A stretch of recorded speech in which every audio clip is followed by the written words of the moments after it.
Hello बच्चों, class 6 SS में हम ज्योग्राफी का 5th चैप्टर शुरू करेंगे। हम पृथ्वी के प्रमुख परिमंडल क्या हैं। जो 4th चैप्टर था हमने मानचित्र का किया है। अब पृथ्वी के प्रमुख परिमंडल हम करेंगे। देखिए, हमने पहले चैप्टर में भी पढ़ा है कि पृथ्वी ऐसा ग्रह है जिस पर जीवन है, जल है, वायु है, मतलब वही सब घटक हैं जिसके द्वारा जीवन संभव है।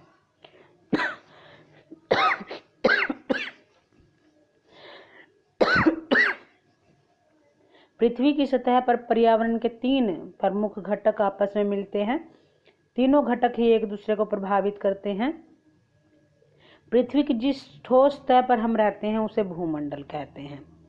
तो पृथ्वी के चारों ओर से घेरे हुए गैसों के आवरण को वायुमंडल कहते हैं। परिभाषा वायुमंडल की परिभाषा क्या है? जो पृथ्वी को चारों ओर से घेरे हुए गैसों के आवरण है उसे वायुमंडल कहते हैं। इस आवरण में क्या क्या है? ऑक्सीजन गैस है, नाइट्रोजन है, कार्बन डाइऑक्साइड है और दूसरी गैसें भी हैं। तो पृथ्वी के बहुत बड़े भाग पर जल पाया जाता है। ये भी हमने 1st चैप्टर में पढ़ा था, इसीलिए इसको नीला ग्रह कहते हैं। तो जल मंडल इसको कहा जाता है।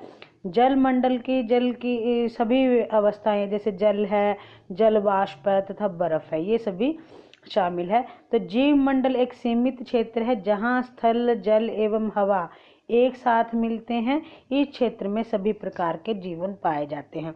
तो 3 घटक हैं, वायुमंडल है, जल मंडल है और जीव मंडल है। वायुमंडल जो गैसों का आवरण है वो वायुमंडल है। जहाँ पर जल पाया जाता है जल मंडल है। और जीव मंडल है जहाँ पर स्थल, जल एवं वायु जो है एक साथ मिलते हैं, लोग रहते हैं, उसे जीव मंडल कहते हैं। तो भूमंडल क्या है? पृथ्वी के ठोस भाग को भूमंडल कहा जाता है। यह एक भूपरपट्टी की चट्टानों तथा मिट्टी की पतली परत से बना है।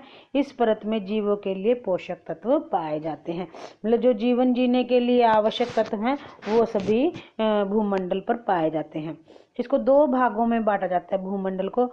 महाद्वीप तथा बड़े स्थलीय भाग को महाद्वीप तथा बड़े जलाशयों को महासागरीय बेसिन कहा जाता है। क्या क्या क्या 2 भागों में बांटा जाता है? देखिए, महाद्वीप और महासागरीय। तो विश्व के सभी महासागर आपस में एक दूसरे से जुड़े हुए हैं। स्थलीय भाग आपस में जुड़े हुए नहीं हैं। समुद्री जल का तल सभी जगह समान होता है। स्थल की ऊंचाई को समुद्र की तल से मापा जाता है, इसे शून्य माना जाता है।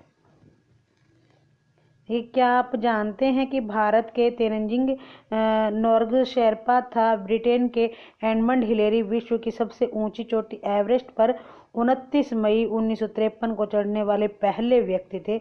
भारत की पहली महिला बचेंद्री पाल ने एवरेस्ट पर विजय पाई थी। माउंट एवरेस्ट विश्व का सबसे ऊंचा पर्वत शिखर है। इसकी ऊंचाई 8,848 मीटर है। विश्व का सबसे गहरा भाग प्रशांत महासागर है। कौन सा महासागर है? प्रशांत महासागर है। इसमें स्थित मेरियाना गर्त है। ये मेरियाना गर्त है इसमें। तो इस गर्त की गहराई 11,022 मीटर है। क्या आपने कभी यह कल्पना की है कि पृथ्वी के सबसे ऊंचे भाग से समुद्र की गहराई अधिक है? महाद्वीप क्या होते हैं? पृथ्वी पर 7 महाद्वीप हैं। एशिया, यूरोप, अफ्रीका, उत्तरी अमेरिका, दक्षिणी अमेरिका, ऑस्ट्रेलिया तथा अंटार्कटिका। तो ये 7 महाद्वीप हैं। जैसे हम एशिया महाद्वीप में रहते हैं भारत देश में, ठीक है। तो ये विस्तृत जल राशि से एक दूसरे से अलग है। विश्व के मानचित्र को देखने से यह पता चल जाएगा कि स्थल का बहुत बड़ा भाग उत्तरी गोलार्ध में पाया जाता है। विश्व का सबसे बड़ा महाद्वीप है एशिया। तो यह महाद्वीप पृथ्वी के कुल क्षेत्रफल का 1/3 भाग में फैला है, यानी कि 3रा हिस्सा है यह एशिया महाद्वीप, इसलिए सबसे बड़ा है। कर्क रेखा इस महाद्वीप के मध्य से होकर गुजरती है। एशिया के पश्चिम में यूराल पर्वत है जो इसे यूरोप से अलग करता है। यह अलग क्यों है? क्योंकि इसे जो है कौन से पर्वत द्वारा अलग होता है? यह यूराल पर्वत। यूरोप और एशिया के संयुक्त भाग को यूरेशिया भी कहते हैं। यूरोप महाद्वीप एशिया से छोटा है।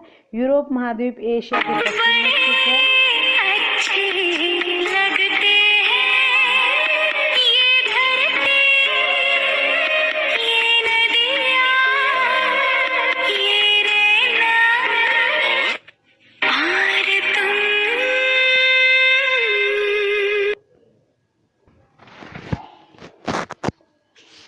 एशिया के बाद विश्व का दूसरा बड़ा महाद्वीप है अफ्रीका।